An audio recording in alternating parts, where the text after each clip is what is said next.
If you struggle with self-worth, or you just flat out feel like you're never good enough, then this video may have something for you. I want to start this video with a quick story about a traumatic experience that I had when I was a kid. Basically, we were going on a pumpkin farm trip or some shit with my mom's friend's family. I was in like the 5th grade. We were driving along, having a grand old time. And then all of a sudden, this little bragging bitch, little fucking Jessica, asked me what I got on my religion test. And I wasn't out here bragging about it because realistically, my answer, my grade wasn't that great. I got like a 60 or something.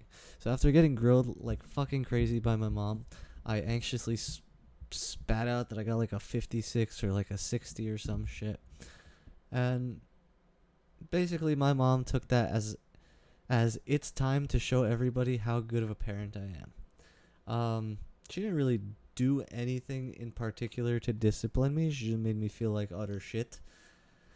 And I can't really explicitly tell you why it made me feel so bad. This was over 15 years ago. But for whatever reason, the demeanor, the mood just changed so much that I just couldn't have any more fun anymore, and it was it was time to feel like a piece of shit.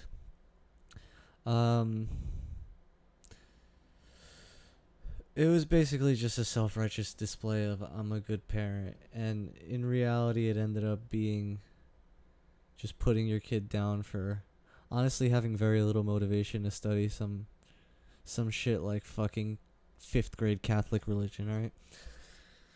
The lesson that this taught me basically was, if I'm honest with my parent, I can't rely on them to make me feel like any less of a piece of shit. Any less than I already am for having messed up, right? In fact, it's the exact opposite. If I'm not perfect, I will not be loved. If I'm not perfect, then I don't even deserve to be treated like a person. And this has led me down a rabbit hole in my life with perfectionism that I could quite literally just make hundreds of videos about. Perfectionism fucking sucks. It's literally taken me like 3 or 4 attempts of hitting stop recording to fucking do this one take. It taught me that my deserving of being loved and treated like a person is completely dependent on if I have shiny things to talk about. Given that anecdote, I want you to look at the flip side.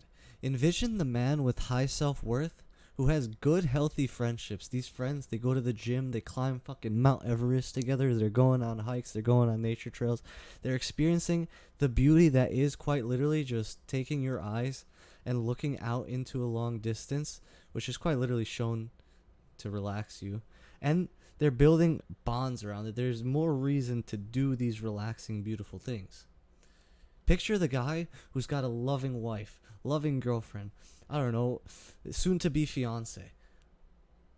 Picture that guy who's ready to make a family, who's ready to provide, who's making a ton of money, and it doesn't even matter because he's so smart and skilled. He knows that if he could make it to this point in his life one time, he could do it with anything else. He knows that he doesn't need to depend on one specific thing to feel fulfilled. Ultimately, what I'm getting at is this person's purpose is not dictated by the 9 to 5 that he's working at, or what his coworkers think, or what his mom thinks of him, or I don't fucking know, man. All right, basically, what I'm getting at, I have a couple things to note about this. If you experience problems with self-worth, odds are you were raised in a family or a household where your value is dependent on something like grades, or whether you had a job, or whether you could provide, or whether you, in some people's cases, I guess it's really stupid, but whether you could attract women. The list goes on and on. That last one, you're kind of digging a little bit, but anyways, basically, having an issue recognizing intrinsic value and that people are worth more than just what they produce in society is really important, and I feel like most people actually don't find this within themselves. They base their entire lives on, oh fuck, I'm failing school or I'm succeeding in school, and they base their identity on stuff like that, or I'm a poor motherfucker who has a shit job, or I'm a rich motherfucker who has a great job, and blah blah blah. Your value is not determined by what you, although in society it is, but intrinsically, like, not in this bullshit ass world that we have, abstract ass world that we have created on fiat currency. Humans are worth a lot more. Humans are also worth more than the wars they fight in and die in. Honestly, that's just what I think. So another thing I noticed about people who lack being able to recognize their intrinsic value is you may be being overly logical when it comes to determining what makes you valuable. Basically, reasoning with your current setting is not a good indicator for your worth. So if you just got laid off and you're having difficulty finding a job, that does not make you a piece of shit.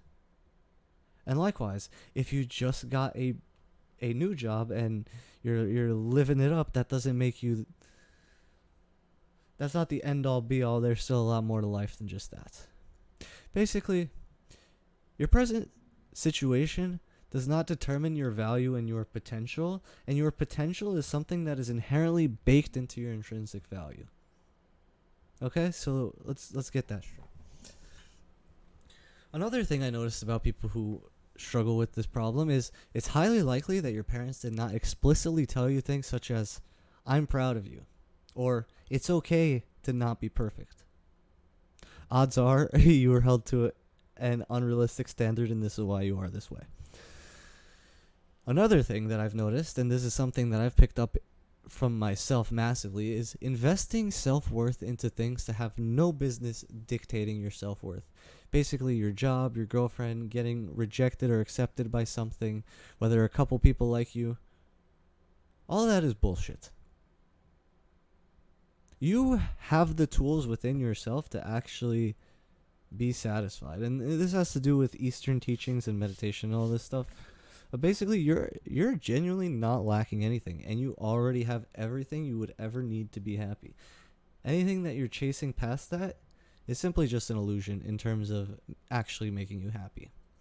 And the really important thing to note about investing your self-worth into bullshit is the consequence of that is when you have no control over the outcome of something, the only thing you're left with once it goes wrong is anger, frustration, and resentment. There's honestly nothing good about dictating whether your life is good off of something that you have no control over. That's like basing your existence on whether you win the lottery, and odds are you're not going to win the lottery, so does that just automatically make you an absolute failure? That wouldn't make any sense, right? And the last thing I wanted to note about this problem is, although you're yearning for someone to be proud of you, or you really want something to make you feel that self-worth, oddly enough, when you do get it, you don't even know how to respond to it. You don't really know how to process it. And this kind of has something to do with your parents not really making you feel worthy, like you're worth much, right? I guess this is a massive trauma that a lot of people suffer with. Basically, even when you do get love, like, I don't know about you, but I know that a lot of people are touch starved nowadays, so I've been slightly trying to work on that. But the thing I noticed is I would willingly touch starve myself, and then I would complain about it. And then when I would actually hug, like, my friend or something, I would like, I wouldn't know how to feel. Like, it would just it would feel weird, right? But that should be like a very normal thing, like expressing any sort of acceptance and like love, I guess, if you want to call it. Basically, if you're feeling like you have low self-worth, I'll summarize real quick. Chances are you're raised in a household where your value was dependent on something. You're being overly logical when it comes to recognizing that humans actually have worth outside of what they show on the surface and what they produce in society. It's highly likely that your parents didn't explicitly tell you that they're proud of you, or honestly, it fucking sucks and it hurts, but things like I love you and it's okay not to be perfect, son. Fourth thing on the summary, you're investing your self-worth into stupid shit like a job or a girl or a friend group that doesn't really care about you. And that's just not going to lead to objective results.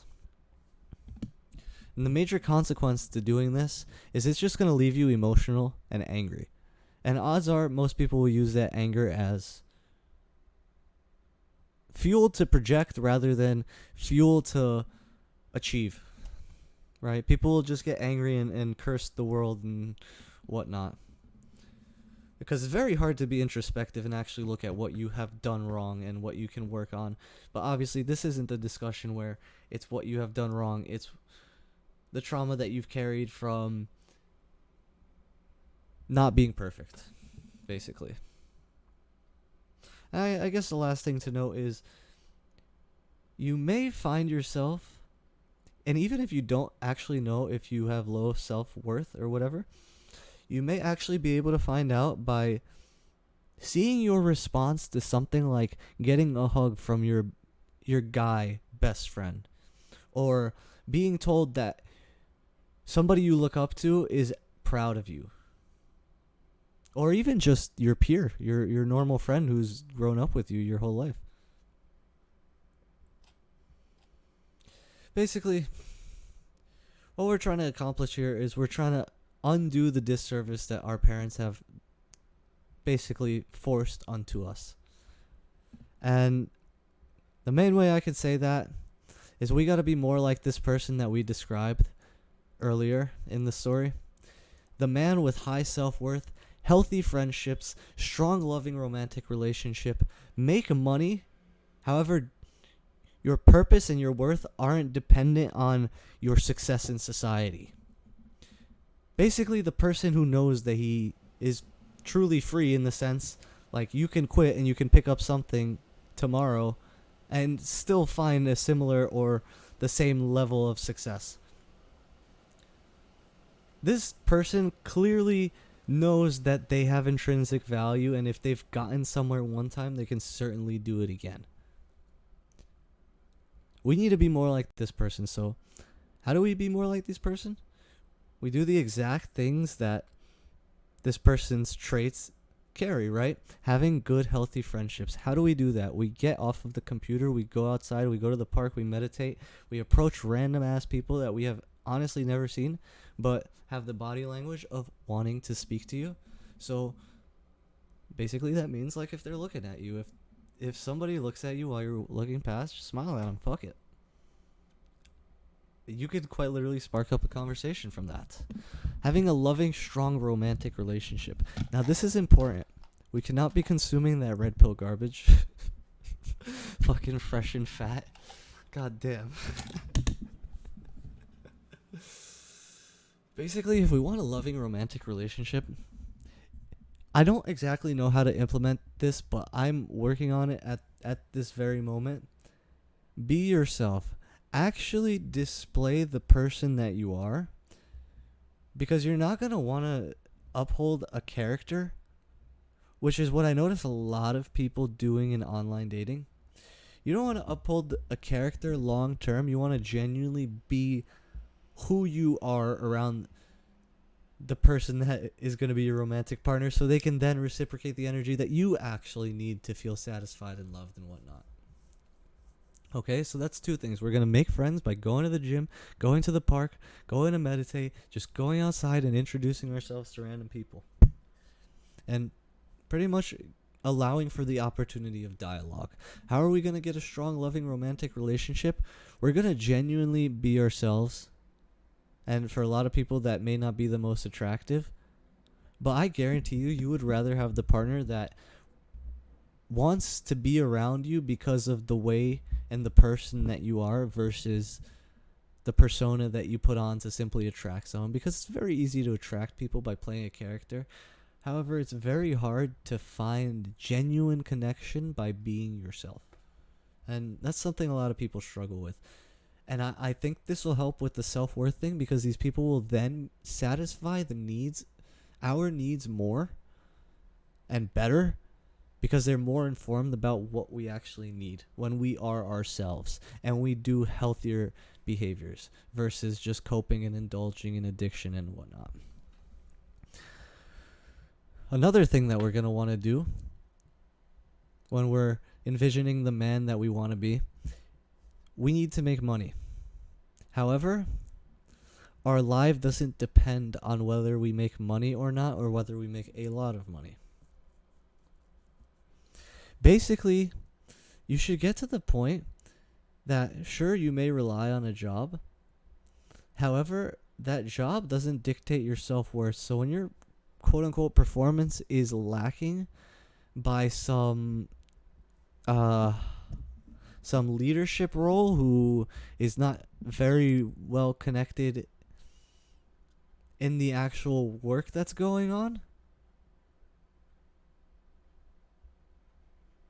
that person shouldn't dictate, even though they quite literally decide whether you get laid off or not, whether you are worth investing into or not.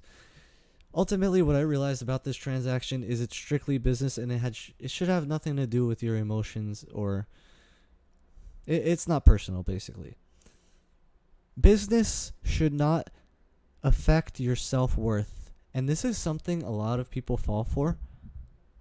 You are not determined, your value isn't determined by whether your company laid you off and not some other dude who has slightly more seniority, okay? You will find another job, you will find a better job, you will find better people to work with. There is a lot of potential out there. And one bad situation does not dictate your future or your self-worth, or something as fixed as your self-worth, you know? Basically, get the idea out of your head that your business or the business that you participate in decides whether you are a good person or not, because that sounds fucking crazy, but somehow I fall for it still. Isn't that so fucking interesting?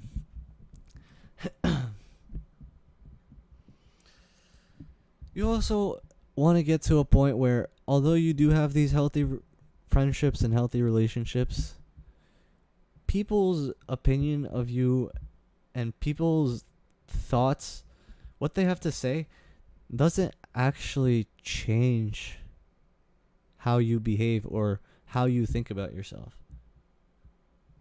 I think a lot of this lack of self-worth stems from a lot of insecurity, and this is the last thing I'll leave you guys with. It's very easy to fall for other people's judgment, as if they are the authority figure and the end-all be-all know-it-all. These people are not God, and if they're judging you, odds are they're not perfect themselves. So, who the fuck cares? Alright, ladies and gentlemen. This video has been a lot longer than I thought. But basically, overall premise, don't invest your self-worth into bullshit. You may have some underlying trauma that is making you struggle with these things. However, your trauma and your past experiences do not define you. There's a lot more to life than the shit you lacked growing up. There's a lot more to life than the shit you will get in the future. And there's a lot more to life than your ego and your own beliefs about yourself. So with that being said, I hope this video helped you. I appreciate you for watching. I appreciate you for listening. If anyone actually got to this point, you have a gigantic cock. Holy fuck. Thank you so much. And I'm going to try to apply a lot of this information in my own life. So I hope you guys will do the same.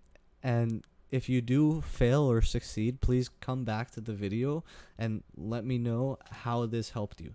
because I'm genuinely interested, and I'm going to be trying to improve these underlying problems along with you guys. I made this video because I was genuinely interested in understanding these things about myself. So hopefully this helps. If you watched this far, I appreciate you. Thank you so much. See you in the next one.